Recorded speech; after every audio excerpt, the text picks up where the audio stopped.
Hi there, this is Floating in Dreams. This is going to be If I Could Keep Only One.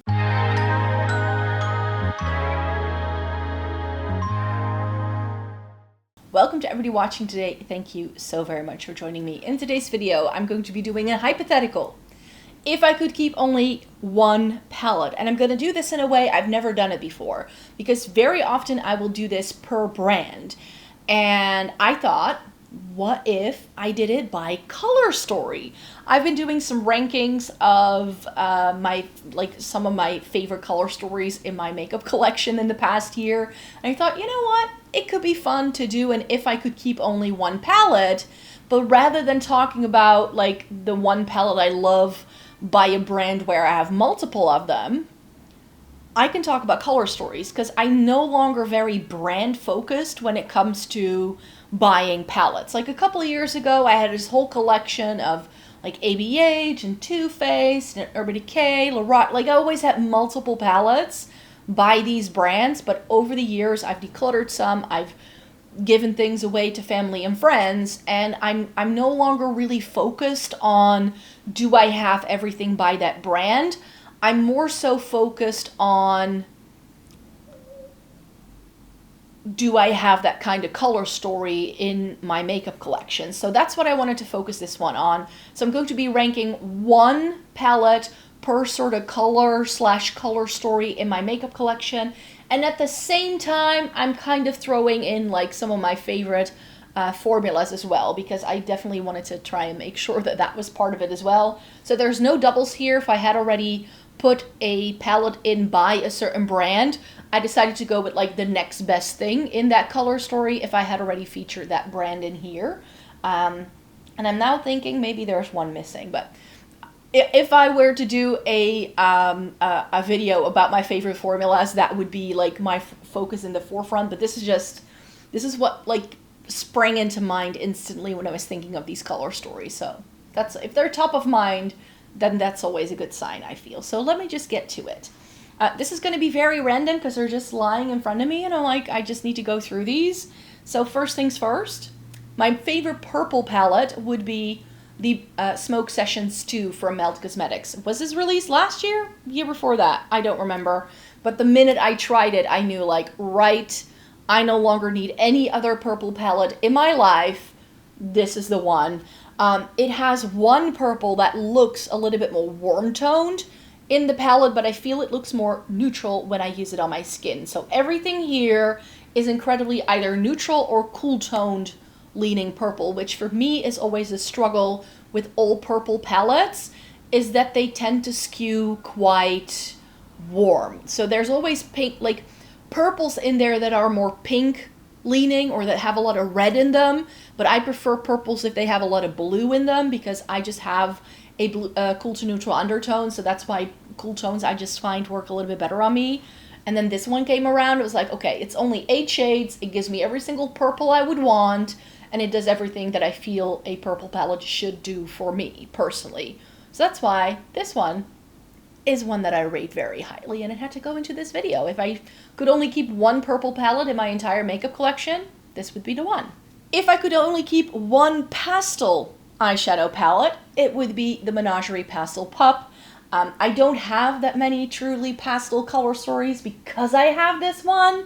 It's mainly mattes, but I feel I can sort of supplement it with other shimmers in my makeup collection. I don't necessarily need the shimmers to be there. I don't like this part of the palette, but the 9 mattes that you get in here are a perfect pastel rainbow, which has everything that I need. So that's why the Pastel Pup is definitely something that I really, really, truly enjoy, and that I think is a great pastel color story. It's why I don't have that many other pastel color stories in my makeup collection, because I already own this and because I liked it so much. You seem to be doing all the colorful things first. I was a little bit stuck for what I wanted to do for my blue pick, but then I remembered that I have the Realm of Fairies by Bella Beauté bar, and since I was like, I also want to include some things I really like the formula of, and Bella Beauté bar has been one of my favorites. Oh, now I see that Yeah, I did do a bit of a boo-boo. I mentioned at the start that I didn't have that many doubles, but I have another Bella Beauté bar palette in. But this is very blue heavy. It has a lot of blues. It has some purples in here and some grays as well, but I feel that every look I do with this is a very blue leaning color story. So that's why this one had to be in this video as well. I just rate it really, really highly. And then we have the Periwinkle pick. I was a little bit on the fence, like, should I go for the ColourPop Lavish or should I go for this? I was like, no, if I want Periwinkle, I want to commit. And I would always go for my Kaleidos. This is the Glowing Iris quad that they do, and this is absolutely stunning. Yes, it's a little bit purpley leaning, but it's on me. It really has a beautiful sort of cornflower blue periwinkle kind of vibe, and I think that that's beautiful. For me, a periwinkle is in between a blue and a purple, and I feel I get that look with this palette perfectly every single time. So that's why this had to be up here. And I completely forgot to include one of the palettes. I had a favorite Taupe palette, of course, as well. Duh, of course, because I love Taupe. If I'm gonna include Periwinkle, I also need to include Taupe. And another one of my favorite brands when it comes to eyeshadow formulas, Viseart. This is the Lilas, the original. I did, if you saw my haul in July, you will have seen me actually hauling one of the Lilas palettes. Like, they came out with a 12-pan version of this, which you knew I had to try. So that's why this little quad is by now the one thing I've tried, so that's why I'm showing you this. But that Viseart palette I will be reviewing for you as quickly as I can, because I'm very, very happy that I finally decided to pull the to pull the trigger on that one. So yeah, when I think of Taupe, I have so many options that I could possibly go for, and the thing that just stands out in my brain is the little Lilas quad from Viseart. Really pretty taupe shimmers here, and then two mattes that complemented really well. So therefore the Lilas had to go into this video for sure. And of course that palette, I'm gonna be testing it out soon, I promise. This guy, the green pick, Nice Weeds. It's in Polish, I don't know how to pronounce it. This is by Glamshop, which is a Polish indie brand. And this isn't perhaps the most green toned color story on the planet, but then again, I like my greens when they have something to play against, and you do get 6 shades that could pull a little bit more green. So this is sort of grungy and murky at the same time. I really enjoy that sort of level of green, and I just think this is an excellent formula as well. I really enjoy Glamshop as a brand. I have a lot of their palettes, and I've enjoyed every single one of them just as equally. More colorful things, blue, green, and purple color stories are also some of my favorites, and I was like, actually when I sat down to film this video, I was like, Winter Wonderland by Cosmic Beauty would have gone very well in this video as well, but I forgot to take it up here. I'll pop a picture up on the screen so you have an idea of what that looks like if you are unfamiliar with that color story. But yeah, blues, greens, and purples. But I feel that the Winter Wonderland from Cosmic Beauty is like the bright rendition of it. This guy, the Rogue from Fantasy Cosmetica, another favorite brand of mine, is the murky version of blue, green, purple. And I just love it. So blue, green, purple are like the only colorful shades I really wear. So that's why so many of these colorful options are within this realm. But I love it when a palette gives me all of those things. This has excellent shimmers, an intense black, some nice murky matte shades to play around with, a touch of something bright but not overly bright. And you know what, I love a good grungy sort of color story. You'll see, I have a video coming for you later this month where I'll talk about some grungy favorites. So I don't think this one is exactly in there because I wanted to update the list for this year, because I have been doing top 10s with my favorite grunge palettes for a couple of years now. But yeah, that's still a really good one. And I think blue, green, purple color stories are chef's kiss, some of my favorites. We have Natasha Denona Xenon as my sort of black and gray pick.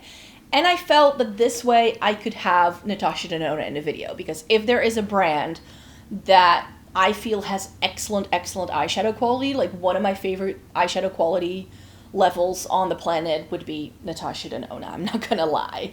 The Xenon isn't necessarily my favorite palette by her, but when I was ranking my black and gray eyeshadow palettes in July the other day, I really found that this was ranked really highly for me, and this is such a good color story. If you do want that black gray leaning sort of vibe, This is very light though, so if you don't like very light shades, then this may not work for you. Also, if you have a warm undertone, the different tones of gray may not show up on you. For me though, it works really well, but when it comes to Natasha Denona, I feel like her color stories aren't always my favorite, but formula-wise, she can do no wrong for me. Sticking to the more colorful things, I more recently got into pink tone shades, and if I had to pick my favorite pink toned eyeshadow palette, it would be this one. This is the Jumping for Joy, I believe it's called. It's got different names on different websites, so I'm not entirely sure. But this is by Cheeryep. They are a C Beauty brand. And I, in 2024, really wanted to test out some pink toned eyeshadow palettes. Tried loads of things, and this one came out on top for me. It's got some warm tone pinks on this side. It has cool tone pinks on that side. And they also do one that has grays in with pinks and purples, which I also really enjoy. That one's called the Stealheart. But I feel that this one, if you want to go for that true pink look, it doesn't get any better than this. It has some interesting shimmers in here. And even that pop of the lime, it's such a good juxtaposition with those pinky tones. So I really enjoy my little Cheeryep thing. So if I had to go for a pink tone palette and pick my favorite, I think this would be the one. Grungy tones, and here's where I made a bit of a boo-boo because I said I wasn't going to have any double brands in here, but the Poison Garden is so good. I have a lot of grunge tone color stories, so it could be anything, but in recent years, this is the thing that has come out on top for me.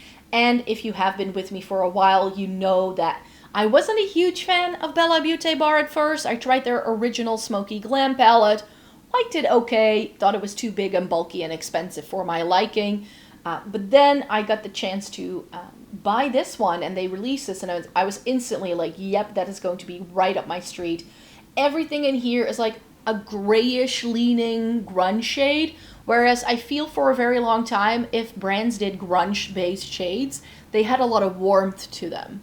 A bit like the green palette I showed you from Glamshop, the Nice Weeds one. It was like these grayish greens, but then it had like warm tones. And this does have warm tones in. I'm not going to say it doesn't have any warm tones, but nothing here is overly warm. It's got a couple of taupe things. You get the bright pops of blue, which really bring this palette to another level. I know that a lot of people were saying how they weren't going to get it because it had the bright blues.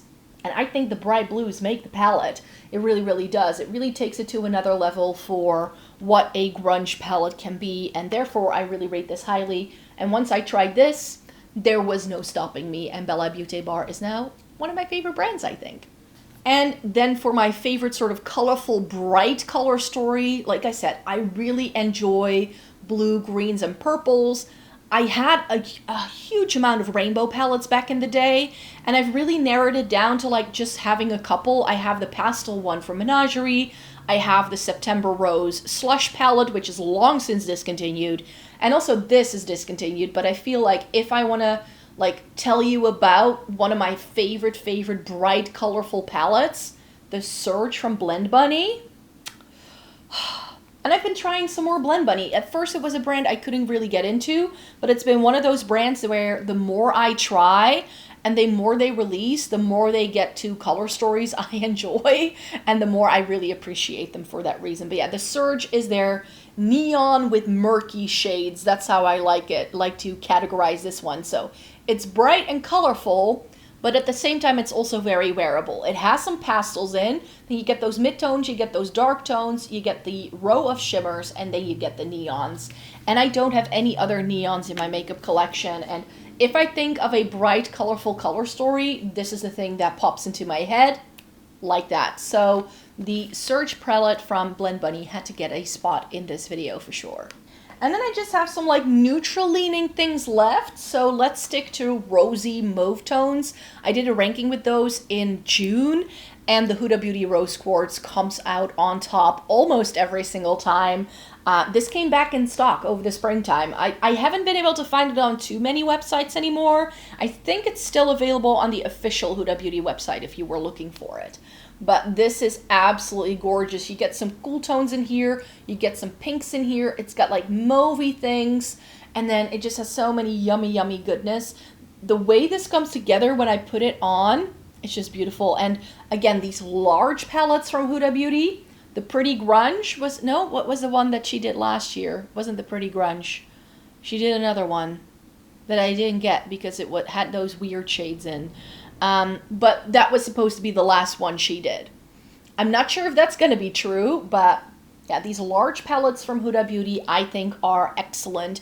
And the Rose Quartz has been one of my longest standing favorite, still in use eyeshadow palettes. I go back to this all the time. Still love it, still use it. It's perfectly if I want to go for that rosy vibe, but I still want it to be a little bit more neutral. It's got mauves, it's got the taupes, it just has everything I want, save for a good inner corner highlight. That's the only thing I'm missing in this one, but it's a beautiful palette. What if you want to go for something that's smack down the middle neutral, and you don't want something to be overly cool, nothing too overly pink, and nothing too overly warm? I present you with the new neutrals from Gloss Gods. Mine looks terrible because I dropped it and I had to repress some shades, so I do apologize for the looks of the palette, but it still works. It's fine. This one cracked when I dropped it and it spilled shadow everywhere, and because these are magnetized palettes, the shadow got stuck to the magnet and I can barely wipe it off. Like, there's always a stain, so I've given up on trying to make it look pretty. But yeah, you get some, like, they're not truly cool tones, but they have a slight like hint of cool tone to them. Something warm, something a bit more neutral. You get multi-chromes in here that have this really pretty green flash. And I feel that this one is never overly done. If I want something that is just a neutral palette, I will always go to my new neutrals from Gloss Gods. It's absolutely stunning. It's really, really good. If this is not available to you, I also really like the Natasha Denona I Need a Nude. I also really like my Makeup by Mario, but that was limited edition, and I feel that those are really similar. This is perhaps a little bit more intense, though, than the Natasha Denona, but I feel that they kind of achieve a very similar look. This is just smack in the middle neutral. It's not going to go too much in either direction it can go into. If you do want something really warm and spicy, though, Nabla Cutie Analog, till this day, one of my favorite warm tone palettes on the planet, and this is the thing I reach for if I want to go for something super spicy and yummy and intense. This is the palette that pops into my head. You have these, like, well, they look orange in the pan, but I mean they have this hint of red. Same with these deep dark shades here. It has a beautiful peachy gold duochrome thing and a very nice light gold that is yellow, but it's not a very strong yellow undertone. It's more like a white gold, and that's why it works for me. So the Nabla Cutie has been a warm tone palette that is so successful for me. I haven't found many other warm tone palettes that have been able to beat this yet. I do like a couple of things, like I could also recommend the Romand Mahogany Garden, that I really like. I've tested out some warm tones as well, but that one is still a very, very strong contender in my makeup collection for sure. Finally, my cool tone pick would be Pat McGrath.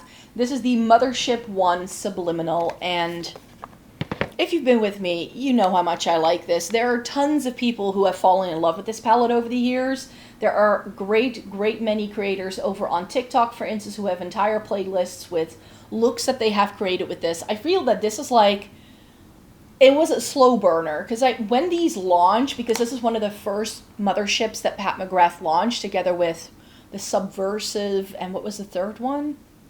I don't remember the names of the other two, but there were 3 initial motherships that launched when the brand launched these palettes, and then we got all the other ones. And I feel like this one wasn't the one that a lot of people were recommending at the time. And I bought it because it looked cool toned, and because I knew I liked cool tones. So that's why I selected this one when I wanted to buy. I think was this my first Pat McGrath palette? I think it might have been. I'm not entirely sure anymore, but you get these taupey things, and this is like a plummy gray shade.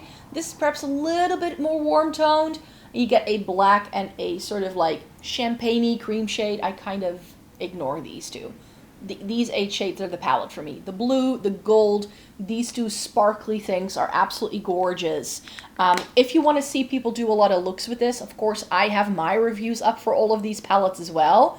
But I can recommend looking into another Hannah over on TikTok. She has a huge playlist with nothing but looks with this palette, and they are all stunning and gorgeous. So those were all of the eyeshadow palettes I wanted to share with you today. If I could keep only one based on color story rather than brand, because I feel it kind of goes better with my makeup collection currently.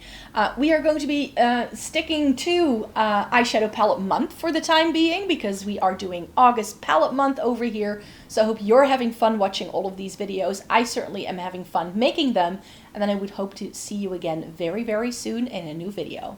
Bye-bye!